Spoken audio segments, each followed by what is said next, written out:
बायने की थाली। जानवी की जुबान पर बचपन से ही हजार सवाल और मन में हर चीज जानने की उत्सुकता रहती है, जिस वजह से वो अपने भाई की शादी में चल रही रस्मों के बीच भी मम्मी से सवाल पूछने लगती है। मम्मी, जब लड़की वालों ने आपको अपनी इतनी बड़ी लड़की दे दी, तो फिर भी उनसे सामान लेना गलत नहीं है क्या?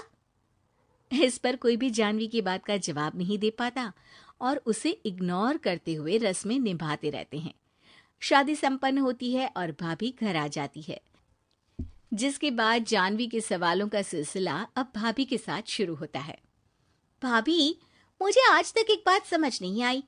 हमेशा सारे बलिदान वाले काम लड़कियां ही क्यों करें? मतलब अपना घर, परिवार, दोस्त, पुरानी जिंदगी सब कुछ छोड़ लड़कियां ससुराल आए, फिर वहां सबका दिल जीतने की कसरत भी वही करे। और लड़कों का क्या? बस तैयार हुए, दूल्हे बने और दोबारा अपने घर आकर बैठ गए। दीदी, मैं ससुराल में हूँ।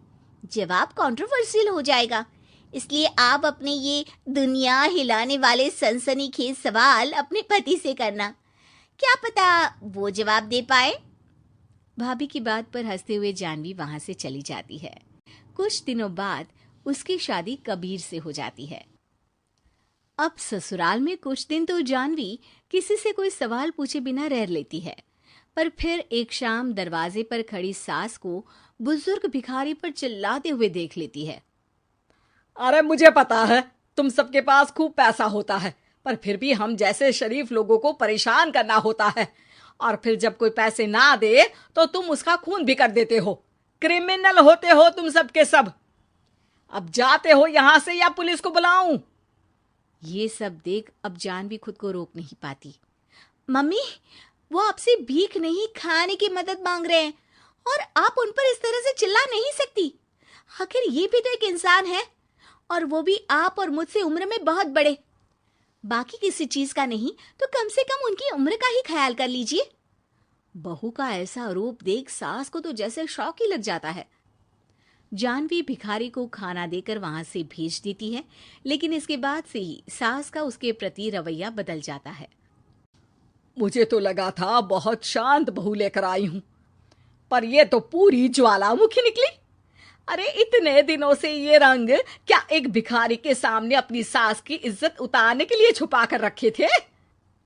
और कौन से रंग बदलना सिखाकर भेजा है तेरे माँ बाप ने तुझे?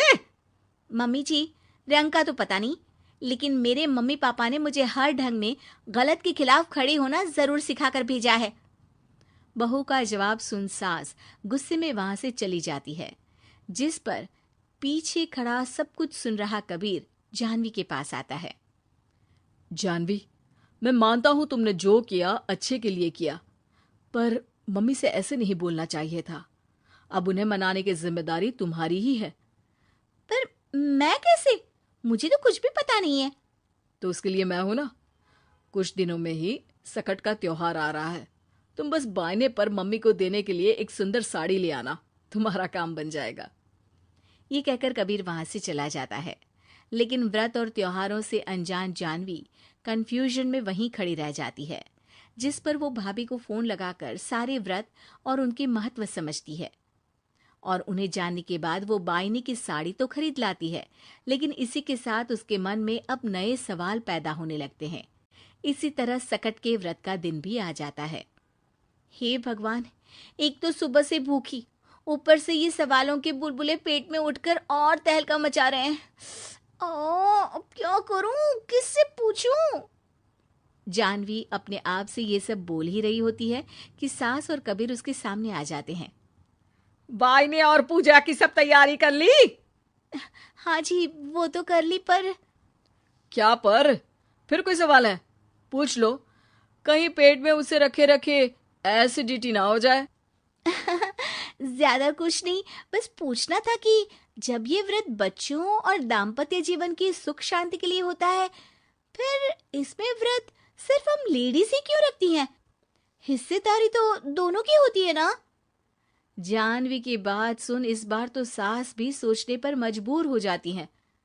ये तो मुझे नहीं पता और ना हमने कभी किसी से पूछा। बस जो बड़े बुजुर्ग रिवाज बना गए वही चल रहे हैं। इसकी भी कोई वजह जरूर होगी। अच्छा, और ये बायने की वजह? अब बायने से तुम्हें क्या दिक्कत है? नहीं नहीं, दिक्कत कोई नहीं है। बस सोचती हूँ कि अगर व्रत बच्चों या पति के लिए होता है तो हमेशा हर चीज का गिफ्ट सिर्फ सास को ही क्यों मिलता है? अरे पति के नाम पर व्रत है तो उन्हें, और बच्चों के नाम पर जो व्रत है उनमें बच्चों को क्यों गिफ्ट नहीं दी जाती? जानवी का सवाल सुन इस बार सास भड़कने की बजाय शांति से उसका जवाब देती है। वैसे ये सवाल एक बार मैंने भी अपनी सासू माँ से किया था, तो जवाब मिला कि सास की वजह से ही पति मिला है, इसलिए एक थैंक यू और इज्जत की तरह उन्हें ये बायना दिया जाता है। और बच्चों वाला तो मुझे भी नहीं पता। बाकी इस बात की भी कंफर्मेशन नहीं है कि सासू माँ ने ये सिर्फ मेरे सवालों को शांत करने के लिए बोला था या ये सच भी है। सास के जवाब और जानवी के सवाल से अब वो दोनों ही कंफ्यूजन में हैं कि आखिर सच और वजह क्या है। अगर आप लोगों के पास इन सवालों के जवाब हैं तो कमेंट करके सबके साथ जरूर शेयर कीजिएगा।